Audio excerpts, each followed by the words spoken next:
Vous le connaissez, il n'a pas sa langue dans la poche. Et il est une personnalité véridique, concrète et précise. Choguel Kokala Maïga.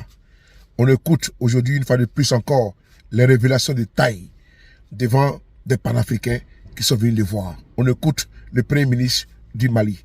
L'homme à la parole, n'est-ce pas, posé, très posé et orthogonal. On écoute. Vous savez, dans notre pays, beaucoup de Maliens ne savent pas. Nous avons vécu une situation que beaucoup d'Africains ne comprennent pas. Et j'expliquais aux Maliens que dans la société, vous avez 3 groupes. Le premier groupe, c'est 90 à 98% des citoyens. Ça, c'est le peuple. Vous avez 1%, ça, c'est ceux qui dirigent. Et à peu près 1% qui s'opposent. À partager. Les 2% là, 1 et 1%, ils se battent chacun pour avoir l'assentiment de 98%. Et l'évolution de la société, ce n'est qu'un perpétuel pédalage. Gérer, vous arrêtez, c'est comme sur un vélo. Dès que vous arrêtez, vous tombez. Donc il faut continuer tout le temps à pédaler en ayant les yeux rivés sur les 90%. Et c'est ce que nous faisons. Notre président nous dit souvent, tout militaire qu'il est, il nous dit souvent, le centre de gravité du pouvoir de la transition doit être le peuple. Et nous en avons donné la preuve. Lorsque la CEDEAO a pris ses sanctions, que vous savez, elles sont tombées un dimanche 9. Ils étaient sûrs qu'on allait être abattus. Le même soir, le gouvernement a rédigé un communiqué que vous avez entendu. Mais ça n'a pas suffi. Il fallait des mesures politiques. Parce que l'affaire était essentiellement politique. Donc le lendemain, lundi 10, nous avons convoqué un conseil des ministres extraordinaire à l'effet d'appeler les Maliens à sortir, s'exprimer le vendredi 14 décembre. Deuxièmement, élaborer un plan de riposte. C'était les 2 points. Moi, je suis arrivé à ce conseil des ministres parce que je suis un réserviste de l'armée, je suis arrivé en soldat de 2e classe, je me suis mis en tenue militaire. Et quand j'ai ouvert la porte du président, il me dit, mais où est le premier ministre? Il dit, mais il est là. Il dit, le soldat de 2e classe est derrière le colonel. Il s'est mis à rire parce qu'il est très réservé. Et on a tenu notre conseil. Du conseil, tous les ministres sont venus ici. On a travaillé jusqu'à minuit. Chaque ministre a été chargé avant le mercredi de me donner sa vision du plan de riposte. Quand ils ont fini, on n'a pas changé l'ordre normal du conseil du travail gouvernemental. Le mercredi, on a tenu notre conseil normal. Le mercredi soir, on a adopté le plan de riposte et je l'ai remis au président le jeudi. On devait donc convoquer un conseil des ministres extraordinaire pour l'adopter. Politiquement, nous avons décidé de convoquer un conseil national de la défense, dont tous les officiers supérieurs du Mali se sont retrouvés autour du président et du Premier ministre. Et le plan de riposte a été avalisé avec les amendements de l'armée et toutes les copies ont été retirées et remises au président pour que nous puissions tenir 1 an et demi, autant qu'il faut, contrairement à ce que les autres pensaient. Et de là-bas, je suis venu à la manifestation du 14 novembre. C'est la première fois que 4 Maliens de Maliens sont sortis. C'est du jamais vu. Toutes les élections que nous avons organisées depuis 1992, le président mobilise 1 million, 200 000. Mais 14 millions, on n'a jamais vu. Et d'ailleurs, j'ai dit qu'en Afrique, il n'y a pas beaucoup de présidents, qu'avec un appel à 2 jours d'intervalle, on va mobiliser 14 millions. En réalité, le destin de la transition, c'est ce jour-là que ça se joue. Parce que si les Maliens n'étaient pas sortis, nous allions tirer les conséquences. Et comme ils sont sortis, tout le monde a tiré ses conséquences, chacun en soi. Je crois que les Occidentaux, ils ont dû faire en soumet des papiers pour dire que ces messieurs-là ne sont pas aussi rejetés comme vous le pensez. Et c'est pour cela que cette journée est retenue comme le 14, désormais le 14 janvier, est retenu comme la journée de la souveraineté retrouvée au Mali. C'est une fête nationale. Vous savez, cette affaire a besoin d'une certaine prise de conscience. Parce que c'est les consciences des Africains qui ont été travaillées pendant des années. Personnellement, depuis 4 ans, j'ai écrit sur ça. D'ailleurs, ces livres que j'ai écrits, j'ai amené des exemplaires pour chacun d'entre vous sur les rébellions au nord du Mali, depuis le 8e siècle. Comment est-ce que les peuples maliens se sont constitués? Les grands empires, comment ils ont été disloqués? Qu'est-ce qui est arrivé? Les différents présidents qui ont géré le Mali depuis 1992, comment ils ont géré? Comment ils ont été influencés?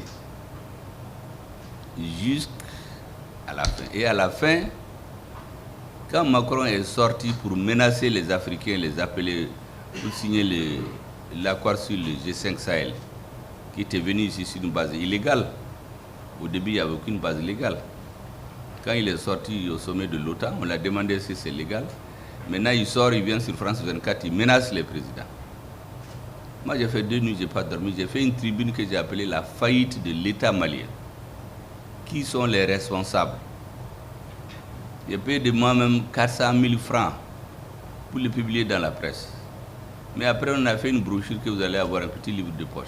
Et là-dedans, tout est décrit comme depuis des années, les plus hautes autorités françaises, le Sénat, les députés, ont écrit qu'il faut diviser le Mali. Tout le reste des discours là, c'est des blabla. C'est exactement comme les accords de Minsk. Quand Hollande et Angela Merkel les ont fait signer, ils ont dit après qu'ils les ont fait signer pour permettre à l'Ukraine de s'armer. Ce n'est pas pour résoudre les problèmes. C'est la même chose. On nous pompait l'air ici. On nous a amené MINUSMA, Barkhane, G5 Sahel, Takuba, 50 000 forces étrangères au Mali. Alors que le terrorisme était confiné au nord, il s'est étendu sur 80% du territoire. Il est allé vers le golfe de Guinée, le Togo, la Côte d'Ivoire, les autres pays. Donc c'était très clair pour nous en analysant que ce qu'on nous dit n'est pas vrai. Et nous avons organisé des dernières élections en 2020. Lorsque vous décortiquez ces élections, tous les narcotrafiquants, tous les alliés de ceux qui veulent diviser le Mali, ils se sont fait élire là-dedans. Donc l'objectif, c'est d'utiliser cette constitution pour légaliser la partition du Mali. Moi, j'ai fait une tribune qui s'appelait « L'heure du refus de l'obéissance a sonné ». Heureusement, quelques semaines après, les Maliens se sont retrouvés et ils ont organisé ce que vous savez. Beaucoup de gens parlent, mais en réalité, quand on veut simplifier les choses, pourquoi les Maliens se sont retrouvés le 5 juin? Ils avaient 5 objectifs. Premièrement, la question de sécurité. Il faut arrêter qu'on continue à tuer nos citoyens. La deuxième chose, il y a l'impunité ici. Il y avait des journalistes qui disparaissaient. Des gens disparaissaient, il n'y a rien. Ensuite, les fonds destinés à l'armée sont allègrement détournés par des citoyens. Et le pouvoir refuse de faire des enquêtes. Voyez-vous? Troisième chose, il faut des réformes. La CEDEAO est venue ici en 2018. Elle a écrit noir sur blanc qu'il ne faut plus faire d'élections au Mali sans faire des réformes. Et enfin, il y avait l'accord pour la paix et la réconciliation ici du processus d'Alger et un accord de paix avec les syndicats. Voici les principaux objectifs. Mais le gouvernement de transition n'a fait que ça. Tout le reste de ce qu'on dit, ça c'est de la phraséologie. Mais quand on arrive aux fondamentaux, c'est ça. Et dans ça là, le Togo a fait preuve d'une diplomatie réelle. Parce que contrairement aux autres pays qu'on a instrumentalisés contre notre pays, Parce que l'objectif, c'est de faire tomber le régime. Il y avait une cinquième colonne ici. Des gens se sont organisés et disent que ça ne dure pas 3 mois. Le Togo a une position indépendante, africaniste. Jamais on ne s'est servi de leurs mains pour étrangler des Africains. Au contraire, ils appellent toujours les belligérants, essayez de vous comprendre. Essayez de vous comprendre. Avec le temps, ça finit par s'imposer. Et ce n'est pas par hasard, aujourd'hui, que le Togo est à la pointe de ce combat. C'est mérité. Ce n'est pas que quelqu'un s'est levé pour leur donner. C'est le comportement de leur président. Plus jeune dans la CEDEAO, mais plus sage. Or, en Afrique, en général, chez nous, on dit que c'est les plus anciens qui sont les plus sages. Et voilà, c'est le plus jeune qui devient le plus sage. Et aujourd'hui, tout le monde va demander ses avis. Les Occidentaux, les Maliens, les Nigériens. Mais on dit ce petit pays-là, finalement, là, il est petit de taille, mais diplomatiquement, il devient plus grand que les plus grands pays d'Afrique de l'Ouest. Je voudrais donc, monsieur le ministre, vous féliciter, vous remercier et transmettre au président toutes nos salutations. Moi, je le connais personnellement parce que j'ai des photos avec son père qui sont encore dans mon salon. Parce que c'est un grand observateur. Moi, j'ai été envoyé chez lui dans une mission en 2003. Quand on a discuté, il m'a dit un certain nombre de choses qui sont en train de se réaliser aujourd'hui. C'est des gens qui, on a l'impression qu'ils n'ont pas fait de grands diplômés, ils ont une grande vision. Et je crois que c'est cette vision-là qui est en train d'irriguer l'Afrique. La deuxième chose, dès que le gouvernement a été nommé, notre président a dit clairement en Bambara qu'on l'a appelé de l'extérieur pour lui dire voici tel doit être Premier ministre, président et président de l'Assemblée nationale. De l'extérieur. Mais lui, il leur a dit, mais ça c'est quoi ça? Cette fois-ci là, c'est moi-même le président. Imaginez-vous qu'un pays étranger appelle un autre pour désigner. Ensuite, après son interview, le président du Burkina a parlé, le président du Niger a parlé. Et ce que j'apprends, c'est que pendant qu'il y avait la crise du Niger, il y a un pays européen qui voulait venir arranger les choses. Est-ce que vous savez, c'est Macron qui l'a appelé pour lui dire de ne pas, comme on dit en Afrique, là, de ne pas mettre sa bouche là, dans les affaires du Niger. Le Niger, ce n'est pas pour eux, c'est pour la France. Et l'Européen l'a arrêté. Ça, c'est le président du Niger qui dit. Il n'a pas dit le nom du pays, mais moi, je le connais. Même ces messieurs-là qui voulaient désigner président, premier ministre, président de l'Assemblée. Notre président n'a pas dit, bon, c'est les militaires, ils sont discrets, mais moi, je les connais. Voilà comment les gens voient nos pays. Des gens auxquels on fait faire ce qu'on veut. Et pour nous montrer que c'est ça, Joseph Borrell, qu'on appelle qui est le haut commissaire pour la politique européenne de l'Union, la politique étrangère de l'Union africaine, européenne de l'Union africaine. Vous savez ce qu'il dit? Quand notre ministre des Affaires étrangères a invité l'ambassadeur de Russie en 2013, il a quitté ici, il est allé en Afrique du Sud. Voilà ce monsieur qui vient, il dit dans les médias, hey, les Africains là, c'est pas la peine, c'est des gens qui sont faciles à manipuler. Il faut les laisser, on les aura. Un ministre des Affaires étrangères qui parle comme ça aux Africains. Ce même monsieur, quelques temps après, quand il y a eu le renversement du régime au Gabon, il est réuni à Toledo en Espagne les ministres des Affaires étrangères de l'Union européenne, les ministres de la Défense. Il leur dit, vous savez, en Afrique, là, on a des intérêts, il faut qu'on cherche à les comprendre. Il est vrai qu'au Gabon, il y avait des problèmes politiques avant. Mais lui ne sait pas qu'au Mali, depuis 2018, il y avait des problèmes politiques. Et voilà le même monsieur, quelques temps après, il va au Ghana. Il dit qu'il est venu aider le Ghana. 600 millions d'euros, 40 milliards de francs CFA. Il y avait l'inondation en ce moment, il y avait les routes, ce n'est pas pour les arranger, c'est pour lutter contre le terrorisme. Donc ils vont donner de l'argent, les armes vont être achetées chez eux et le terrorisme va continuer. La réalité, nous avons fini depuis 2001. L'objectif stratégique des Occidentaux, c'est de redéfinir la carte de l'Afrique. 1885, ils n'avaient jamais dit qu'ils vont venir nous coloniser. ils avaient deux objectifs. Aller régulariser la circulation sur le fleuve Congo et le fleuve Niger. Troisièmement, la France amène la mission civilisatrice, l'Angleterre amène les 3C. Civilisation, commerce, christianisme. Une fois qu'ils sont arrivés, ils ont fait autre chose. Ils ont duré, ils sont allés à la Seconde Guerre mondiale. Ils ont dit, on va faire la guerre, vous aurez la paix. Quand on a fini la guerre, tous les guerriers, on sait ce qui leur est arrivé. Et maintenant, pour décoloniser, c'est eux qui l'écrivent, qu'on a donné l'indépendance à ceux qui l'exigeaient le moins, après avoir éliminé politiquement et physiquement ceux qui l'exigeaient avec intransigeance. Ça, c'est le Premier ministre français, Pierre Mesmer, qui l'écrit dans ses mémoires.